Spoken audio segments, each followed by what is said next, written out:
여러분, 우리 예배가 뒤로 물러서면 안 됩니다. 우리 예배가 어떻게 하든지 하나님을 찾고 하나님을 바라보며 더 열심을 가지고 믿음으로 승리하는 여러분 되시기 바랍니다. 여러분, 공부 잘하는 학생의 특징이 뭔지 알아요? 네? 놀 때 공부하는 거예요. 놀 때. 다 이렇게 놀 때에 열심히 하는 사람이 공부 잘하듯이 신앙도 마찬가지예요. 안일할 때에 열심히 한결같은 마음으로 하나님 붙들고 살아가게 되면 우리의 신앙이 더욱더 커진 줄 믿으시기 바랍니다. 오늘 잘 나오셨고, 오늘 로마서의 말씀을 통해서 함께 은혜를 나눴으면 좋겠습니다. 저는 로마서를 통해서 이 사도 바울의 마음을 좀 헤아리게 돼요. 참 사도 바울이 정직하고 진실하고 단호하다. 그러면서 마음에 사랑이 있다. 참 어떤 모습이냐면 선비 같은 모습이, 제가 이렇게 성경을 읽으면서 그런 느낌을 많이 받아요. 사도 바울은 예수님 만난 이후로 흔들리지 않은 사람이었어요. 좌로나 우로나 흔들리지 않고 오직 예수님의 말씀만 선포하고 나갔던 사람입니다. 그런데 사도 바울이 가는 곳마다 예수님의 말씀을 통해서 교회를 세우고 성도를 세워갑니다. 오늘 본문의 말씀은 사도 바울이 로마 교회에 세워진 하나님의 복된 교회에 고난이 있고 어려움이 오니까 신앙이 흔들리기 시작하는 거예요. 여러분, 하나님의 교회도 언제 흔들리냐면 외부로부터의 박해가 있을 때 흔들리게 돼요. 로마가 이 박해 때문에 참 힘들고 어려운 고통의 세월을 맞이하게 됩니다. 그러니까 그때에 하나님을 저버리고 배교한다 그러죠. 우리 시대는 배반한다 그러는 거예요. 하나님을 저버리고 세상으로 달려가고 또 세상과 연락하며 그렇게 살아가는 모습들이 많아졌고, 또 믿음을 그동안 잘 갖고 있던 사람들도 흔들리기 시작하는 거예요. 이 중심이 흔들리는 거예요. 그러니까 사도 바울이 이 도대체 구원이 뭐고 복음이 뭐고 신앙이 무엇인가에 대해서 체계적으로 얘기하고 있는 것이 로마서예요. 그러니까 로마서를 통해서 우리가 뭐를 깨닫냐면 우리의 신앙을 점검해 봐야 돼요. 점검해 봐야 돼요. 여러분, 학교 다니는 학생들이 중간고사가 있고 기말고사가 있어요. 그죠? 왜 중간고사, 기말고사 볼까요? 1번, 애들 골탕 먹이려고. 2번, 실력이 얼마나 되는지 테스트 하려고. 몇 번이에요? 2번이죠. 똑같아요. 하나님이 우리에게 고난을 왜 주실까요? 우리 믿음이 어떤 것인가를 바라보기 위함이에요.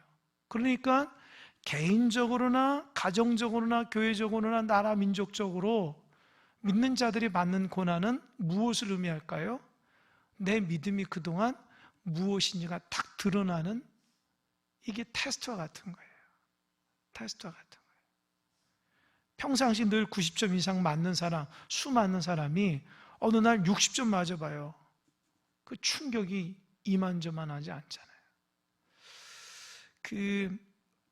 보통 아이들이 중학교에서 고등학교 올라가면 상당히 많이 충격을 받는다고 그래요. 왜냐하면 중학교 때 그렇게 잘하던 애들이 고등학교 탁 가서 처음 시험 탁 보면 굉장히 못 보거든요. 못 봐요. 그러니까 잘하는 애들이 많이 오니까 뭐 학교가 좋을수록 그런 거예요. 그러니까 그때서 이렇게 내가 우물안 개군이었구나, 그걸 깨닫게 되는 거예요. 나는 늘 중학교 때 90점, 100점 맞던 아이인데 고등학교 첫 시험을 보니까 50점, 60점 받아버려요. 그 충격을 먹는 거예요. 본인만 충격 먹나요? 부모님도 충격. 야, 너가 이거밖에 안 되었구나. 그때에 그 아이가 그때 딱 충격받고 공부 안 하면 낙오되는 거죠. 그러나 첫 시험이니 이렇게 했으니까 다음번 기말고사 때 더 잘 봐야지, 마음을 다잡고 성적을 높이면 어떻게 해요? 중학교 때의 모습이 그대로 올라가는 거예요. 똑같습니다. 여러분, 이게 신앙생활 하면서 어려움이 탁 만났을 때에 평상시 90점 맞는 사람이 50점, 60점, 이거 내가 왜 그럴까? 마음 흔들린다고요. 사람인지는 흔들릴 수 있어요. 넘어질 수 있고 좌절할 수 있어요. 그러나 마음 상태, 다시 한번 내가 일어나야 되겠다.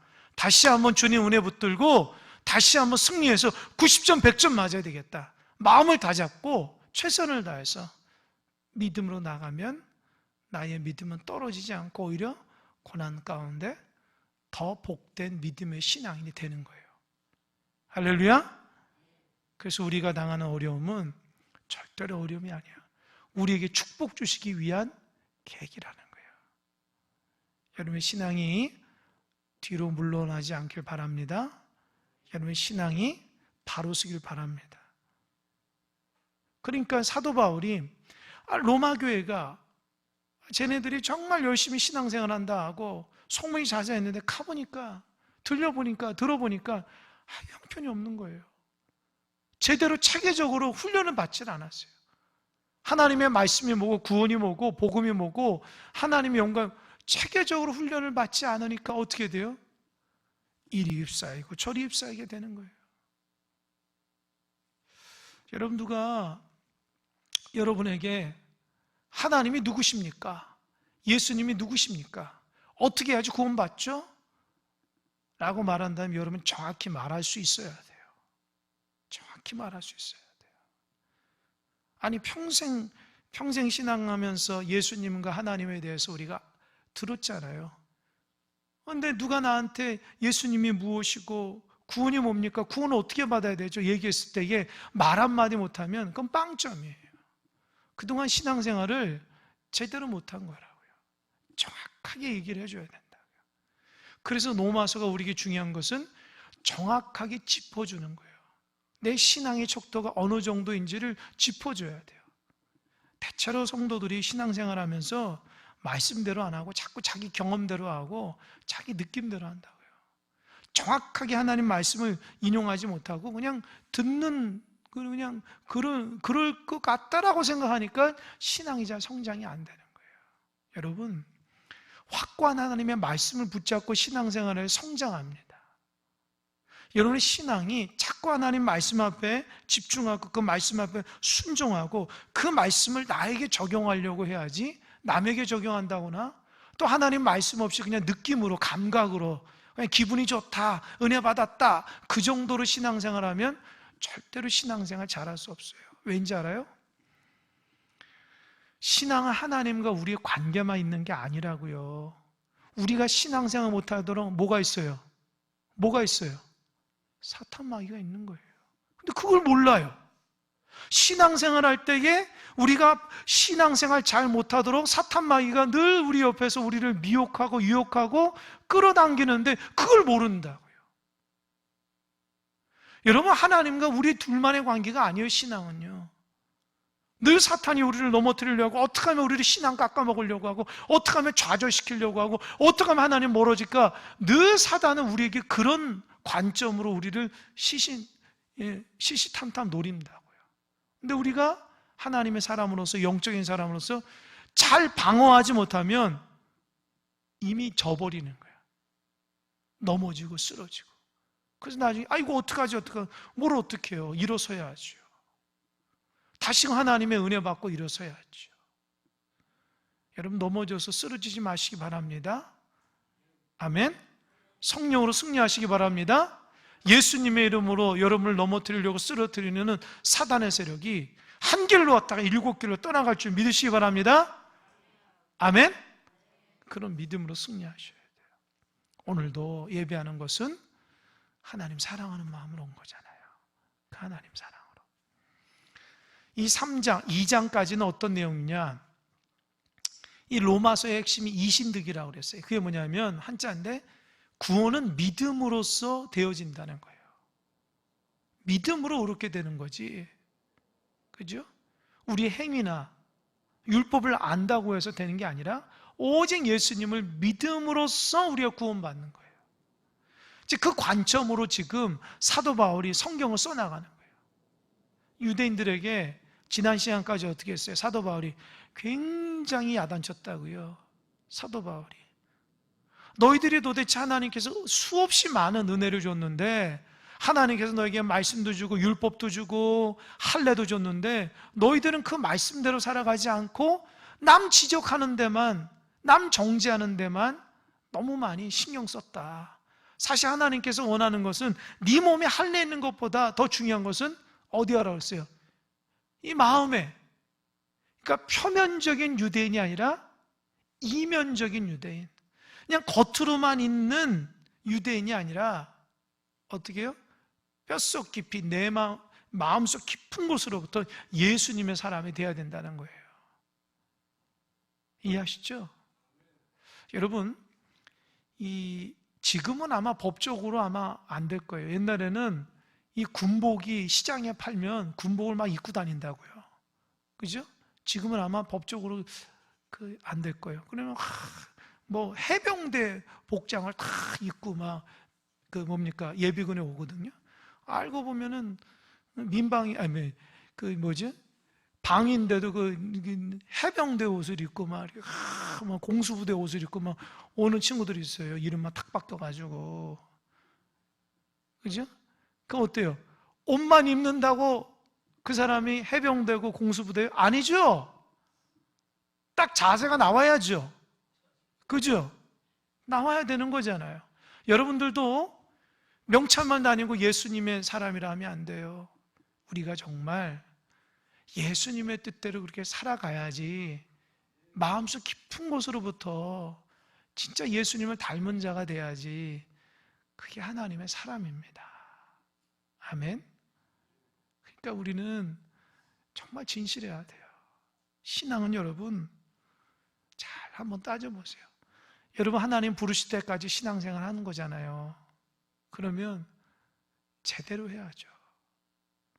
더디더라도 좀 차근차근 말씀 중심을, 하나님 중심으로 해야 되는데 자꾸 이 속성 과정으로 신앙생활 하려고 막 은혜 그냥 확 달라고 하고 또 은혜 없으면 확 넘어지고 그러면 안 되고, 흔들리지 않도록 하나님의 말씀을 차곡차곡 여러분 마음속에 담으시기 바랍니다. 그래서 어떤 삶일지라도 하나님을 더 깊이 있게 사랑하고 여러분의 인격이 변화되고 삶이 달라졌으면 좋겠어요. 무슨 예수님을 통해서 일확천금을 꿈꾸려고 하지 마시고, 예수님을 통해서 내가 변화되고, 예수님을 통해서 내 자신이 이기적이고 참 쉽게 말하면 우리 참 한 사람 한 사람 우리 자신을 못돼 먹은 부분들이 있잖아요. 참 잘못된 부분들이 있잖아요. 그런 부분들을 하나님의 말씀으로 다듬어져서 하나님이 원하시는 사람으로 자꾸 다듬어 가야 돼요. 아멘. 그게 신앙이라고요. 평생 신앙생활에도 그 말하는 거 들어보면 예수님의 사람이 아닌 사람이 얼마나 많은지 몰라요. 세상 사람보다도 더 세상에 대한 말을 너무 많이 한다고요. 여러분 평생 신앙생활에도 하나님 앞에 기도 한마디 못하신 분들이 많거든요. 여러분 신앙생활이라는 건 뭐예요? 하나님 사랑하고 주님과 교제하는 것이 신앙생활인데, 이 신앙생활이 그냥 내 조금 어려움 당하면 하나님 찾고 평안하면 또 하나님 안 찾고 자꾸 내 위주대로 신앙생활하면 절대 성장하지 않습니다. 한결같은 마음으로 주님을 닮겠다, 주님의 그 은혜 가운데 살겠다, 주님의 길을 따라가겠다, 하나님 우리에게 큰 많은 은혜를 주셨는데 그 은혜대로 살겠다, 그런 마음으로, 선비 같은 마음으로 하나님 말씀 좀 받으셔서 여러분의 인격과 삶이 좀 달라졌으면 좋겠어요. 여러분의 언어가 달라지고 여러분의 바라보는 것과 표정이 달라지고 마음판이 달라져야 돼요. 그것이 가장 중요한 신앙의 참모습이에요. 근데 유대인들은 그게 없었어요. 그러니까 하나님이 은혜로 율법을 주고 그 할례를 해서 하나님의 백성이라는 표시를 줬는데, 이 사람들이, 유대인들이 하나님이 원하시는 의무와 책무를 다하지 못하고 권리만 내세우는 거예요. 우리는 할례 받았어. 내 몸에 할례가 있는데, 우리에겐 율법이 있는데 당연히 구원받지. 그렇게 하면서 자꾸 왜곡되게 신앙생활을 하는 거예요. 이해되셨죠? 저 좀 보세요. 밑에 쳐다보지 마시고. 밑에 쳐다보는 사람은 제가 볼 때 핸드폰 본다 한 70% 맞아. 저를 보세요. 예배 시간에. 그러니까 예수님을 정말 내 인격적으로 모시고 바라보면서 살아가야 되는데 유대인들은 그러진 않았다는 거예요. 그러니까 이방인들을 바라보서는 하나님의 말씀대로 살아가지 않으면서 정지하기 바쁜 거죠. 그런데 예수님이 와서 어떻게 하셨어요? 독사의 자식들아. 왜요? 하나님의 말씀을 주어서 그 축복을 알았는데도 불구하고 그대로 살아가지 않으면서 너도 하지 못하면서 남에게 하는 거 보고 예수님이 굉장히 비판을 많이 하셨습니다. 야단을 쳤죠. 그러니까 유대인들이 싫어한 거예요. 지금도 마찬가지예요. 사도 바울이 지금 로마 교회 안에 있는 유대인들과 이방인들이 있는데 그 유대인들의 그 교만을 지적하는 거예요. 왜 어떻게 지적할까요? 유대인들이 하나님 말씀대로 살아가지 않거든요. 그들은 선민이라 하고 그들은 아브라함의 자손이라 해서 다른 사람보다 아주 월등하다 생각해서 교회 안에서 이방 사람들을 무시하고 또 배척하게 했다는 거죠. 그런데 사도 바울은 지적해요. 근데 여러분, 사도 바울이 유대인이에요? 이방인이에요? 이거 너무 쉬운데도 막 이렇게 틀리면 창피할까봐 말하는, 사도 바울 유대인이잖아요. 그죠? 대답 좀 하세요. 예? 대답을 해야지 저도 신나서 여러분에게 말씀 전하죠. 유대인이잖아요. 그러니까 유대인이 유대인에게 얘기하는 거예요. 그 말은 뭐예요? 사랑하는 마음을 가지고 동제건 때 얘기한 거예요. 사도 바울이 성격이 못돼 먹어가지고 유대인만 보면은 너희들 유대인, 그게 아니라 정말 사랑하는 마음으로 같은 동족을 정말 믿음으로 벗겨나서 하나님 보시기에 온전치 못한 모습으로 가니까 정말 믿음대로 잘 살라고 충고하는 거예요. 진짜 충고하는 거예요. 그러지 말아라. 사도 바울이 전도하면서 가장 먼저 한 게 뭔지 회당 가서 전도했잖아요. 그거는 동족을 너무 사랑해서 그래요. 로마서 9장에 보면 얼마나 사랑하는지, 자기 마음속에 늘 터지는 듯한 그 마음의 그 근심과 걱정이 있는데 내 사랑하는 동족이 예수님 믿지 않고 구원받지 못하는 것에 대한 굉장히 큰 두려움을 갖고 있어요. 걱정을 갖고. 그게 너무 큰 거예요. 여러분, 우리 가족이 구원받아야 됩니다. 아멘? 여러분만 구원받으면 안 돼요. 그러니까 걱정하셔야 돼요. 나만 천국 가면 안 되잖아요. 부모님과 자녀도 모두 가야 되잖아요. 아멘? 근데 자기 혼자만 구원받으면 굉장히 이기적인 거예요.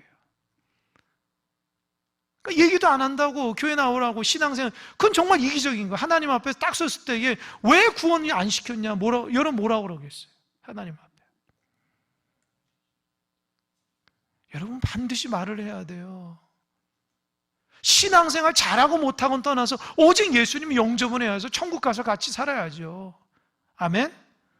이 땅 가운데서는 자녀, 부모로 있다가 천국 가서는 어떻게 하려고 그래요?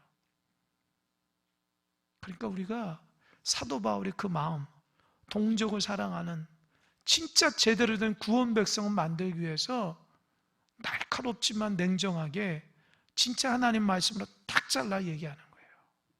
저도 여러분에게는 딱 잘라 얘기해요. 여러분 신앙생활 잘 하셔야 됩니다. 아멘? 잘 하셔야 돼요. 하나님 기뻐하시는 종이 돼야 돼요. 하나님 기뻐하시는 종이 돼야 돼요.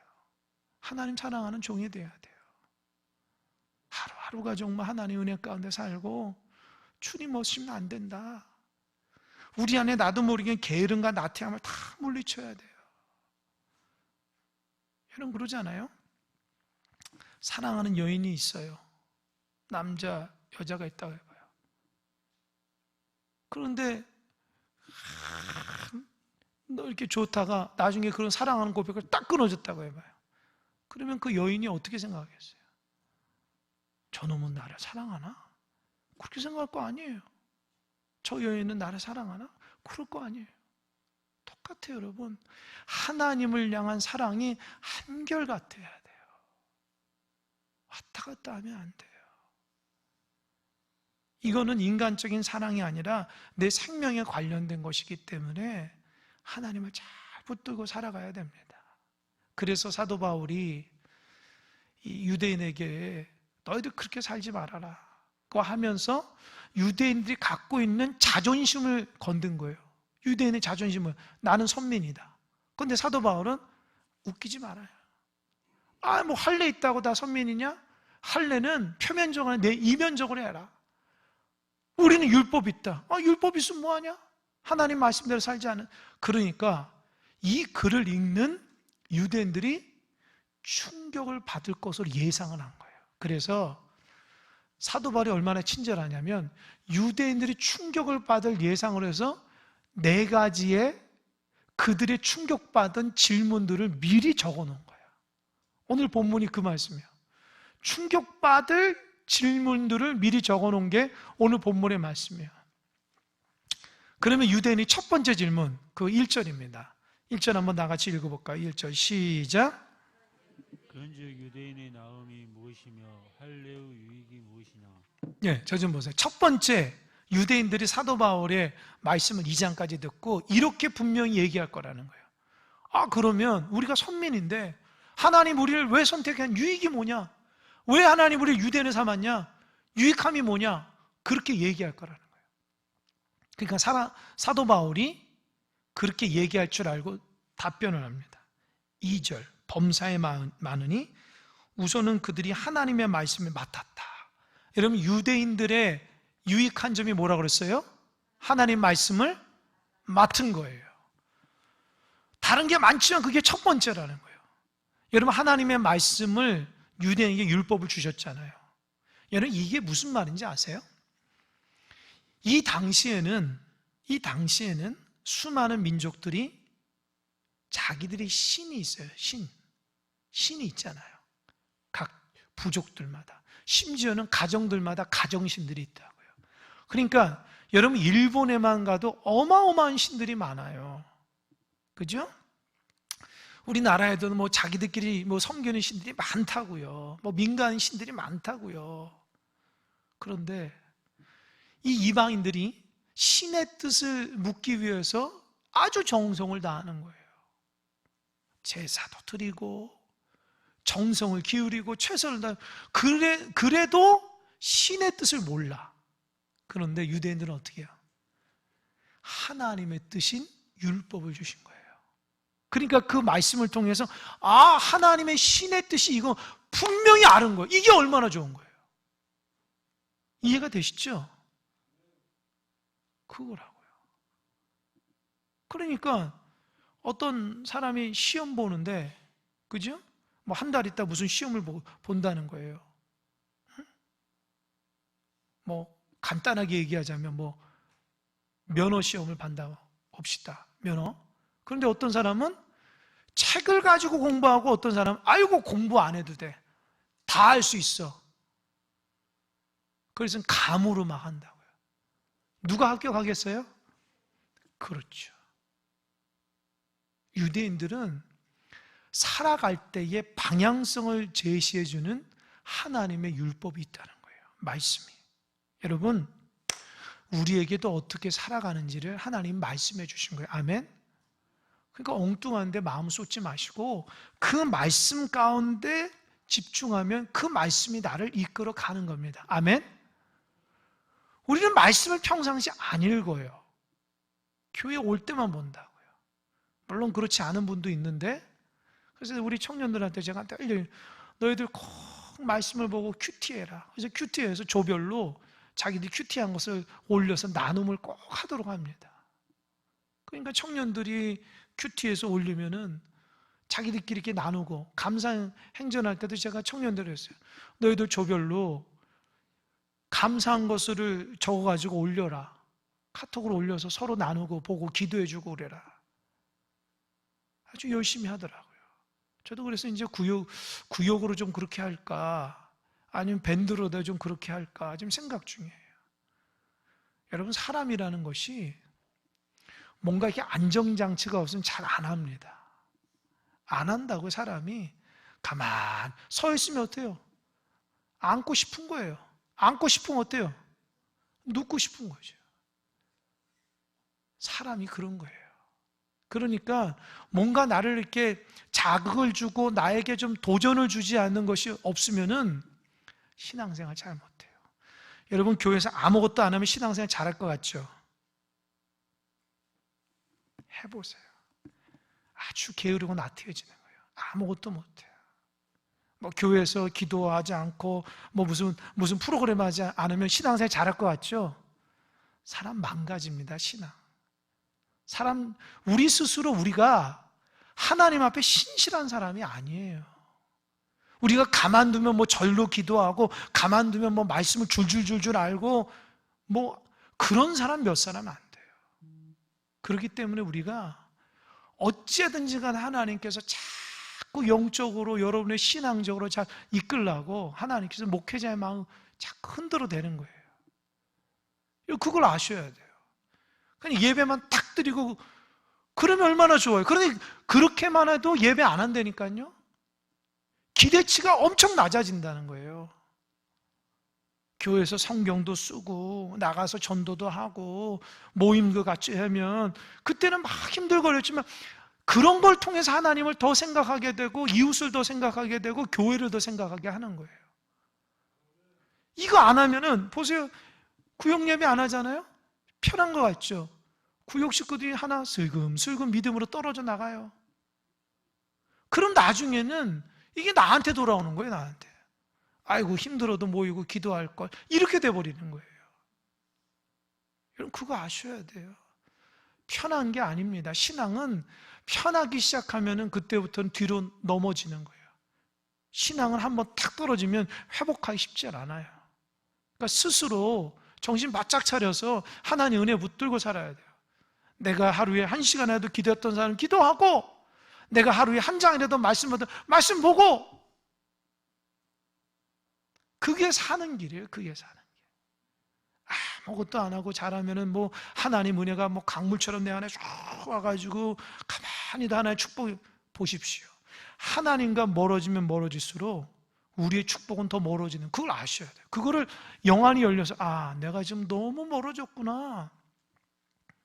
그걸 알아야 되는. 그걸 모르면 그게 잘 될 것 같아요. 그러지 않아요.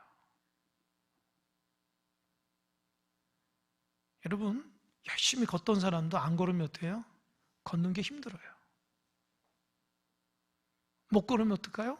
가만히 있으면 체력이 떨어지죠. 체력이 떨어지면 어떻게 돼요? 면역력이 떨어지는 거예요. 면역력이 떨어지면 어때요? 조그만 병균만 따와도 감당이 안 되는 거예요. 감당이 안 되는 거 어떻게 해요? 누워서 병원 시제지는 거죠. 무슨 말인지 알겠죠? 사람이 몸도 그런 거예요. 제가 이런 말 하긴 좀 그러지만 제가 조금 살이 좀 빠졌죠? 그죠? 대답을 좀 해보세요. 좀 빠졌어요. 그죠? 제가 몇 킬로 빠진지는 제가 얘기를 안 하겠어요. 왜냐하면 제가 몸무게를 안 재고 있어요. 근데 못 입던 바지가 맞아요. 제가 그냥 신기해요. 근데 제가 예전에 얘기했죠. 살 빼려고 한 게 아니라 어느 날 하나님 앞에 기도하는데 건강해라. 너가 건강해야지 가족도 건강하고 교회도 건강하다. 이런 마음을 주셨다고 그랬잖아요. 그래서 제가 뭐를 했냐? 걸었어요. 그래서 공원을 걷고 교회도 이렇게 본당에서 아무도 없을 때 걸어다니면서 기도하고 가정에서도 집에서 왔다 갔다 하면서 기도하고 요 마당에서도 걷고 목양실에서도 앉아있는 것보다 서서 말씀 보고 자꾸 걸어다니면서 말씀 암송하고 설교 생각하고 또 성도를 위해서 기도하고 계속 그런 걸 했어요. 그런데 제가 지금 한 2달 정도 됐거든요. 2달 정도 됐는데 처음엔 너무 힘들더라고요. 그래서 막 다리가 너무 아프고 막 쑤시고 이걸 어떻게 해야 되냐. 근데 지금은 하루에 2만 보를 걸어요. 여러분 2만 보를 걸으면은 몇 시간 걸어야 되는지 알아요? 네? 적어도 2시간 반, 3시간 걸어야 돼요. 그러니까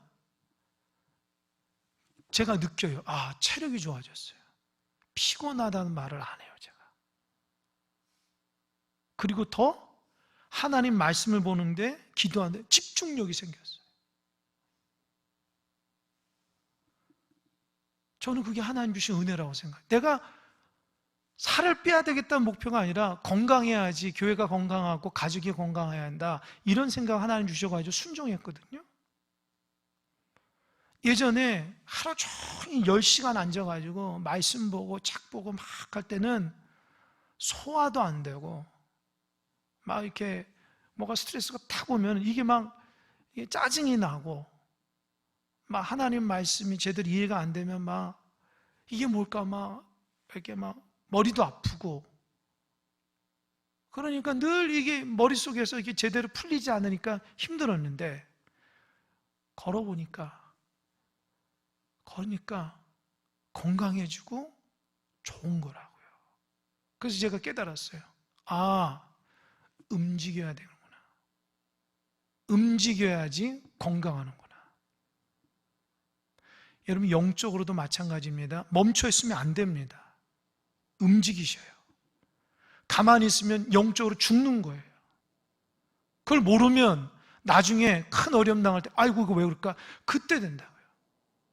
가만히 있으면 육신도 면역력이 약해져서 감기를 달고 살아요. 그게 감당이 안 되면 나중에 큰 병이 되는 거예요. 몸이 비대해지고 힘들어지고 움직이지 않으니까. 그러나 부지런히 움직이면 어떻게 해요? 건강해지고 기분도 좋고, 그 기분 좋은 마음으로 나에게 주어진 일들을 잘 기쁨으로 감당할 수 있는 거예요. 똑같아요. 신앙생활, 하나님과의 관계가 딱 막히면 삶이 즐겁지가 않아요. 괜히 불안하고 짜증나고, 짜증나면 어때요? 자녀 야단치게 되죠. 부부관계도 별로 안 좋아지게 되죠. 사람들 바라보는 것도 유쾌해지고 우울해진다고요. 그러니까 하나님의 관계에서 쉬려고 딱 멈췄는데 오히려 나에게는 너무 힘든 거예요. 관계도 안 좋아지고 일도 즐겁지가 않고 마음도 기쁘지도 않고 행복하지도 않고 짜증나요. 그러니까 삶이 악순환이 돼버리니까 이게 마이너스가 많이 되는 거예요. 무슨 말인지 알겠죠? 몸도 움직여야지 모든 악순환의 고리를 탁 끊듯이 영적으로도 부지런해야 돼요. 부지런해야지 내 마음이 기쁘고 즐거운다고요. 여러분, 마음의 평안을 돈으로 살 수 있나요? 없어요. 하나님 주셔야 돼요. 그러니까 마음이 행복하고 즐거우면 하나님을 가까이 만나야지 되는 거예요. 그러지 않으면 마음이 힘들고 어려워지는 거죠. 이 원리를 꼭 아시기 바랍니다.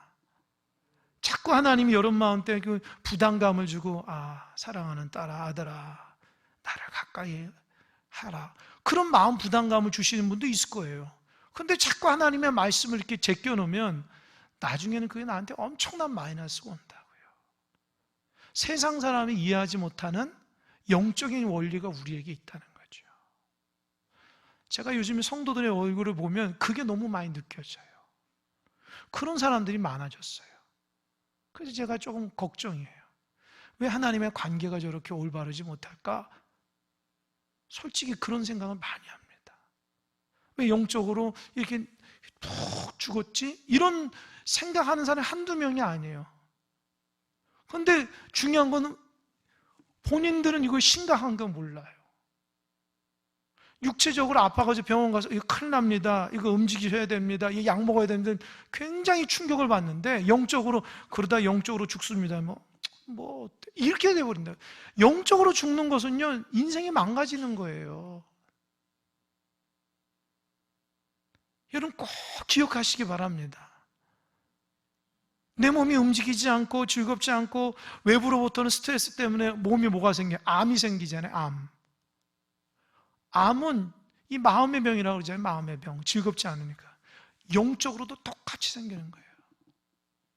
하나님과의 관계에서 하나님의 은혜를 잘 받고 행복하고 즐겁게 신앙생활하면 그게 보약보다 좋은데, 어떻게 신앙생활하는데 기쁘지도 않고 즐겁지도 않고 늘 눌려있고 행복하지도 않고 그렇게 신앙생활하면은 신앙생활하면서 영적인 암이 된다니까요. 그거를 착 펼치려서 이거 안 되구나. 탁 제거해야 되겠다. 이런 마음들이 여러분에 있길 바랍니다. 사도 바울이 그런 거예요. 유대인에게 하나님이 그렇게 주셨다 말씀. 그런데 왜 그대로 안 하냐? 두 번째, 사도 바울이 그 유대인들이 분명히 이런 얘기 할 거라는 거야. 그게 3절이에요. 3절 다 같이 시작. 믿지 아니하였으면 어찌하리요? 그 믿지 아니함이 하나님의 미쁘심을 빼앗겠느냐? 이게 뭐냐면 유대인들 중에 예수님을 믿지 않음으로 인해서 하나님 앞에 책망을 받고 하나님 앞에 구원에서 멀어진다면 도대체 하나님께서 약속하신 언약은 폐기된 거냐? 왜요? 사도 바울은 예수 안 믿으면 구원 못 받는다고 하니까, 유대인들이 죄가 많다고 하니까, 그렇다면 유대인들은 아브라함이 가셨던 그 약속을 그대로 받는 선민인데 그 하나님은 거짓말쟁이냐? 이렇게 얘기할 거라는 거예요. 근데 사도 바울은 뭐냐? 4절 뭐라 그러죠? 첫 마디가 그럴 수 없다. 그러면서 사람은 다 거짓되되 오직 하나님은 참되시다 할지어다. 이게 뭐냐? 하나님은 약속하신 것을 반드시 이루시는 분이지, 너희들이 어찌됐든 간에 하나님은 너희를 향한 구원의 약속은 반드시 지킨다. 대신에 너희들이 믿지 않으면 너희들 잘못이다. 이렇게 얘기하는 거예요. 그 증거를 4절 중반에 보면은 시편 51편 4절로 주께서 시작.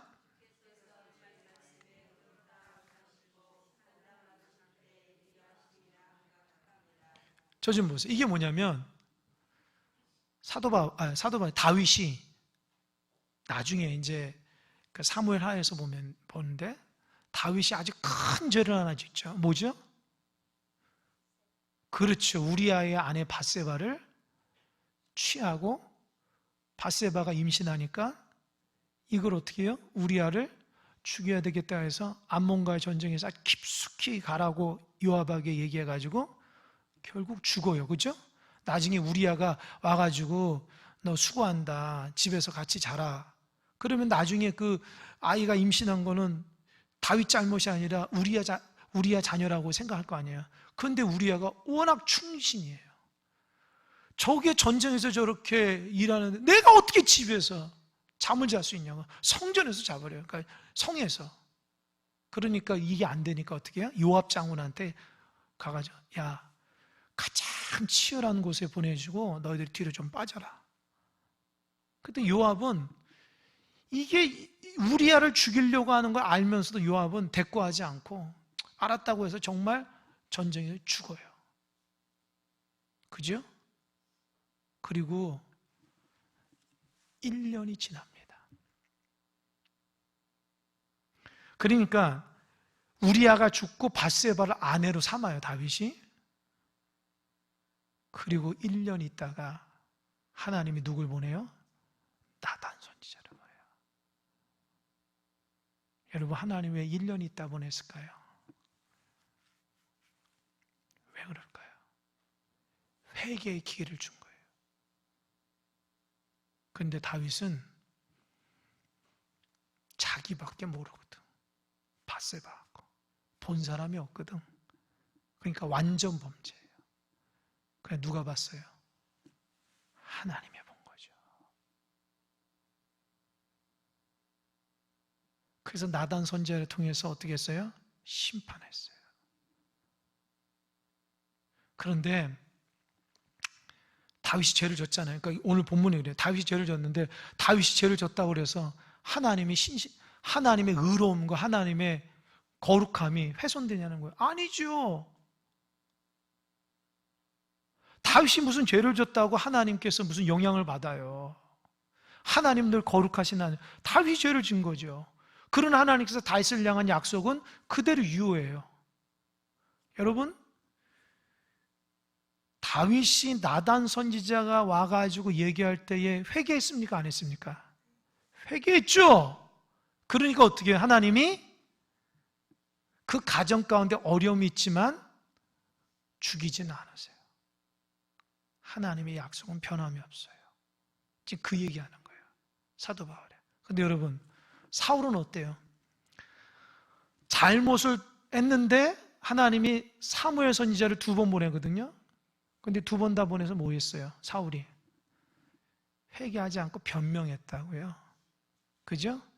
그래서 하나님이 사울을 그냥 내버려 뒀어요. 죄 짓고 살라고.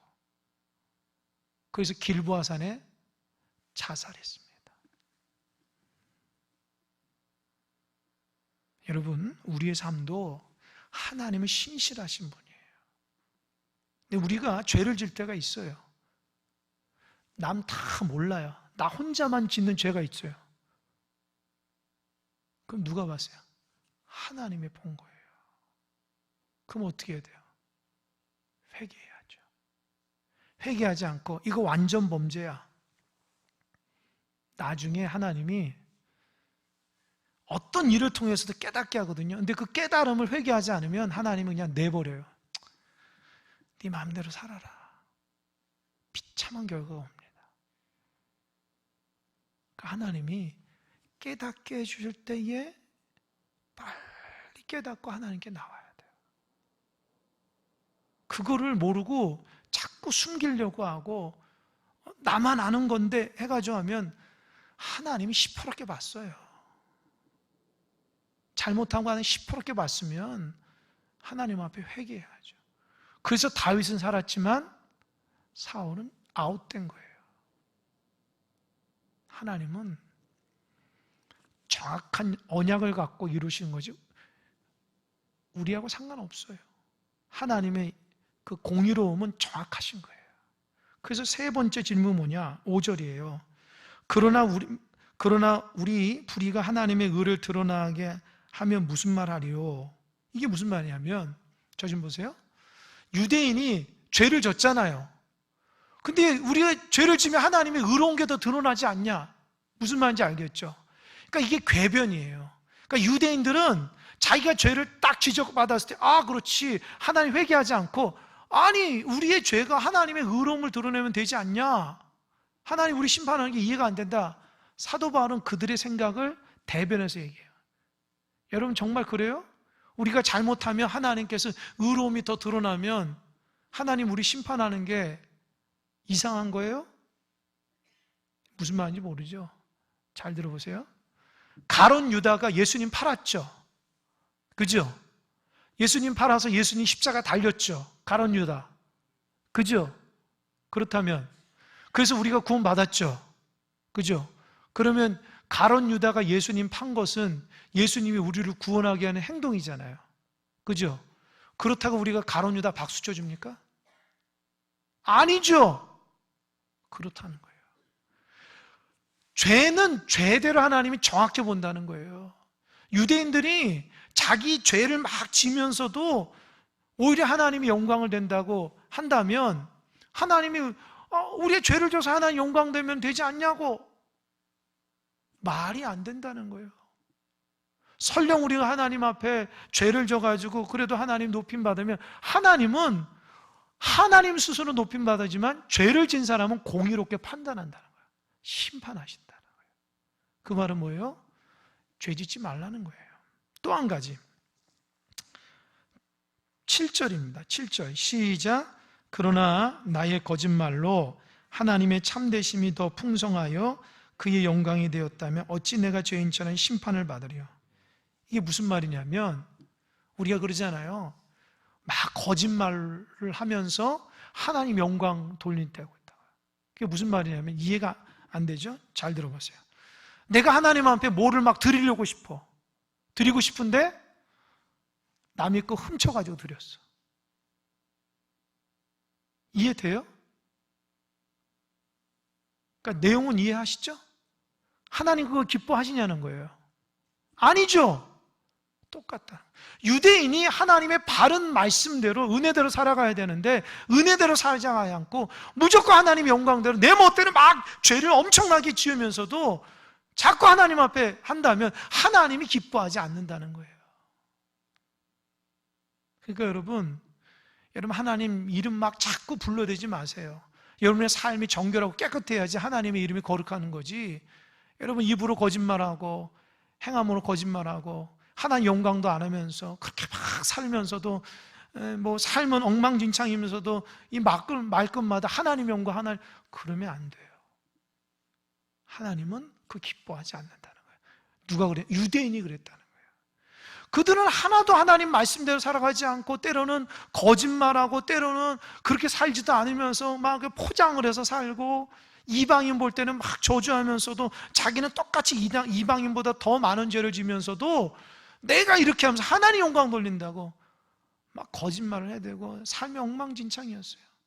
그러니까 사도 바울은 그걸 잘 본 거예요. 유대인들의 거짓된 부분들.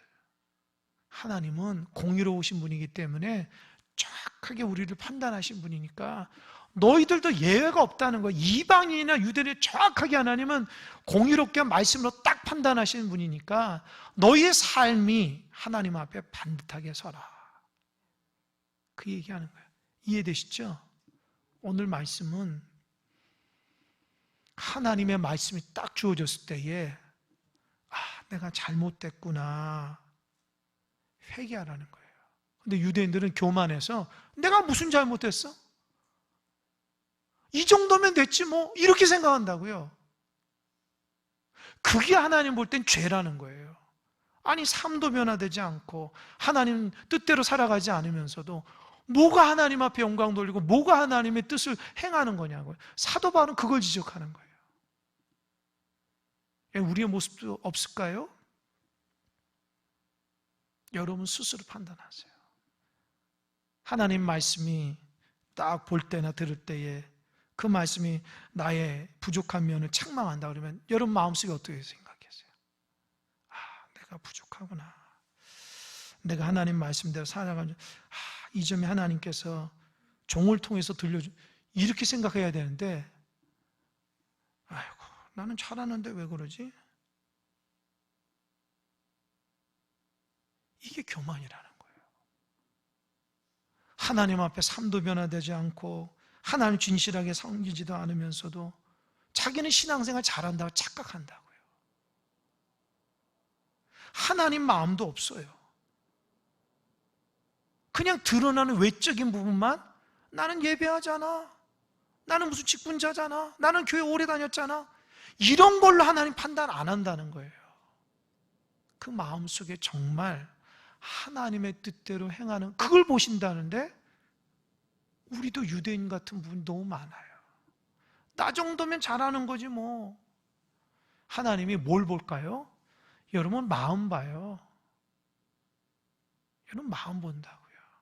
하나님이 제 마음도 보는 거예요. 내가 스스로 내가 이 정도면 됐지, 그 교만이죠. 이 정도면 됐지가 어디, 늘 부족하고 연약한 면이 있죠.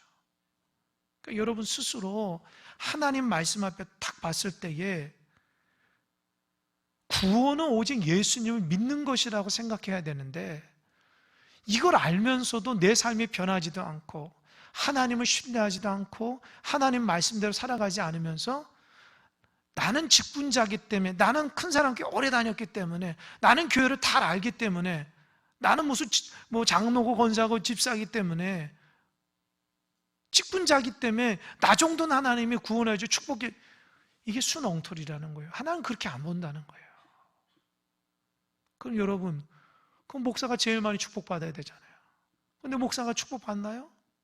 그런 사람도 있고 안 받는 사람도 있다는 거예요. 그게 하나님 앞에 직분이 중요한 것이 아니라 어떻게 살아가느냐가 중요하다는 거예요. 아멘? 여러분 이 말씀을 볼 때 제가 마음에 너무 안타까웠어요. 제 자신도 이런 부분이 있지 않나 반성했어요. 우리 큰사랑교회 성도님 한 사람 한 사람 진실하시기 바랍니다. 제가 여러분에게 무슨 율법을 요구하는 게 아니에요. 하나님은 나한테나 여러분한테 율법을 요구하지 않아요. 한 가지예요. 하나님 사랑하라는 거예요. 그 사랑의 표현으로 예배드리는 거고요, 그 사랑의 표현으로 기도하고 섬기는 거라고요. 자꾸 남한테 드러내려고, 그게 아니라 정말 진실하게 하나님 앞에 순종하는 마음으로 잘 살아가시는 여러분 되시기 바랍니다. 자꾸 외적인 부분을 바라보지 마시고 내가 내적으로 하나님 앞에 얼마나 있는가를 한번 보셔야 돼요. 그게 그래서 내 특권을 내버리고 책임감을 가지고 하나님 은혜 가운데 살아가는 복된 신앙의 삶이 되기를 주님의 이름 간절히 축원합니다. 아멘. 기도하겠습니다.